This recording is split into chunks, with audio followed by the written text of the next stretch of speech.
Luigi Mangione, 26-year-old Ivy League graduate, accused of the high-profile murder of UnitedHealthcare CEO Brian Thompson. This story has captivated public discourse and ignited a flurry of debate across media and social platforms. Mangione's case is not just another headline-grabbing crime. It is a cultural flashpoint that reveals deep-seated tensions in American society. From his portrayal in the media to the ethical quandaries his actions have sparked, Mangione has become a lightning rod for discussions on morality, generational divides, and the power of social narratives. Media coverage of Mangione's alleged crime has been strikingly polarized. On the one hand, outlets have painted him as a privileged young man who used his intellect and education for a heinous act.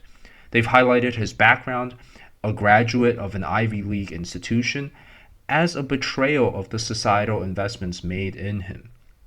On the other hand, alternative narratives have emerged that cast Mangione as a modern-day anti-hero, driven by righteous anger against corporate greed, particularly the healthcare industry, which many Americans view as predatory.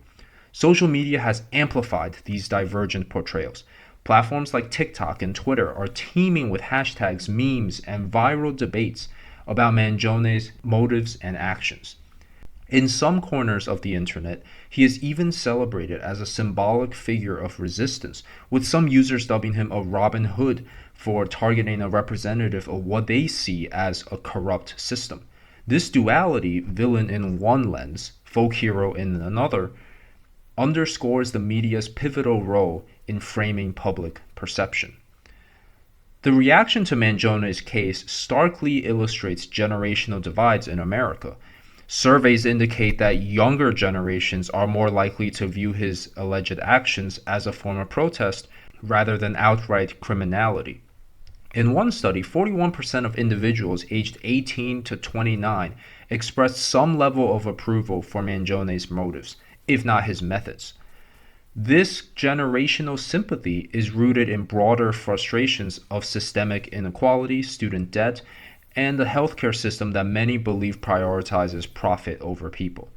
Older generations, however, tend to interpret the case through a more traditional moral framework, emphasizing the sanctity of law and order. For these groups, Mangione's alleged actions represent a dangerous descent into moral relativism, where personal grievances are used to justify extreme measures.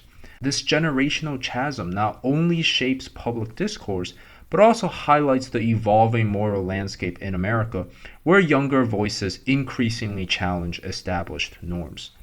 Mangione's case raises profound ethical questions about the limits of protest. Can violence ever be justified as a means of combating systemic injustice?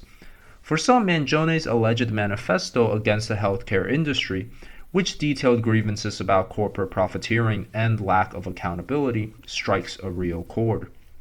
They argue that his actions, while extreme, are a symptom of a system that leaves individuals feeling powerless and unheard. Critics, however, warn against romanticizing such actions, arguing that they set a dangerous precedent.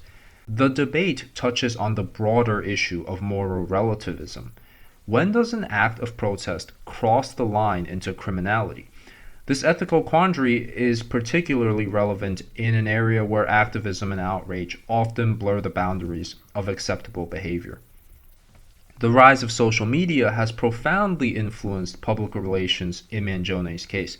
Platforms have become echo chambers where narratives are amplified and distorted. On TikTok, users have created viral videos dissecting his alleged motives, while Twitter hashtags like #FreeLuigi and Justice for Thompson reflect the polarized views of his supporters and detractors. This digital dynamic has also led to the creation of memes and slogans that simplify a complex issue into shareable snippets. While this can help raise awareness, it also risks trivializing the gravity of the case. The rapid dissemination of content has made Mangione both a cultural icon and a cautionary tale, depending on one's perspective. At the heart of Mangione's alleged actions is a critique of the American healthcare system, a sector often criticized for prioritizing profit over patient care. Public frustration with rising insurance premiums, medical bankruptcies, and corporate lobbying has created fertile ground for anti-corporate sentiment. Mangione's alleged manifesto tapped into these frustrations, resonating with those who view the healthcare system as emblematic of broader economic inequities. This critique is not new. From Occupy Wall Street to recent protests against pharmaceutical pricing, Americans have long expressed dissatisfaction with the concentration of wealth and power in corporate hands. What sets Mangione's case apart is the extremity of his alleged response, forcing society to grapple with uncomfortable questions about the lengths to which individuals might go to protest systemic injustices. Another intriguing aspect of this case is the potential for jury nullification. Public sentiment, particularly amongst younger generations, could influence the judicial process. Jury nullification happens when jurors, despite evidence of guilt, acquit a defendant based on their belief that the law or its application is unjust. This phenomenon underscores the power of public opinion in shaping legal outcomes and raises questions about the intersection of morality and legality. If Mangione's case were to result in jury nullification, it could set a precedent for future cases where public sentiment diverges sharply from legal norms. Such an outcome would not only impact the legal system, but also fuel ongoing debates about justice and accountability in a polarized society. The case of Luigi Mangione is more than a sensational crime story, it's actually a mirror reflecting the complexities of contemporary American society. It forces us to confront uncomfortable questions about morality, generational values, and the power of media in shaping public perception. Whether seen as a villain, a victim, or a symbol of resistance, Mangione's story is a cultural Rorschach test that reveals as much about us as it does about him.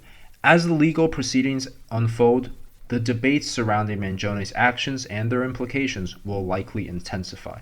For now, his case stands as a potent reminder of the tensions between individual actions and collective social norms, and the ever-evolving landscape of morality and justice in America.